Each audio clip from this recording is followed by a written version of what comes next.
નમસ્કાર, આપ જોઈ રહ્યા છો નેશન પ્લસ ન્યૂઝ. હું છું આપની સાથે વિભિક્ષા પરમાર. રક્ષાબંધનના દિવસે હવે ગણતરીના કલાકો બાકી રહ્યા છે, ત્યારે આવતીકાલે ઉજવાનારા ભાઈ બહેનના પવિત્ર તહેવાર રક્ષાબંધનને ધ્યાનમાં રાખીને વડોદરા એસટી વિભાગ મુસાફરોની સુવિધા માટે સજ્જ બન્યો છે. રક્ષાબંધન પર્વ દરમિયાન જાહેર પરિવહન સેવાઓમાં મુસાફરોનો ભારે ધસારો જોવા મળતો હોય છે, જેને ધ્યાનમાં રાખીને વડોદરા એસટી તંત્ર દ્વારા મુસાફરોને સમયસર અને પરિવહન સેવા મળી રહે તેવું ખાસ આયોજન કરવામાં આવ્યું છે. ખાસ કરીને જે રૂટો પર ભીડ અને ધસારો વધુ રહેવાની શક્યતા છે તેવા 50થી વધુ રૂટો પર વધારાની બસો દોડાવવામાં આવી રહી છે.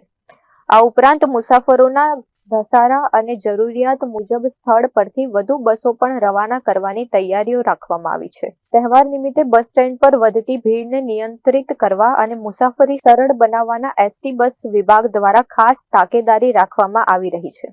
વડોદરા એસટી ડેપો તરફથી 26 તારીખથી 30 તારીખ સુધી 5 દિવસ રોજની 50 બસો એક્સ્ટ્રા સંચાલન કર્યું છે, જેમાં પંચમહાલ સાઇડ, સૌરાષ્ટ્ર સાઇડ તેમજ ઉત્તર ગુજરાત અમદાવાદ સુધી એક્સ્ટ્રા બસોનું સંચાલન કરેલું છે. રોજની 50 બસો અમે મૂકેલી છે, જે જઈને પાછી આવીને આશરે 100 ટ્રીપો મારવાનું અમારું આયોજન છે. Daily service.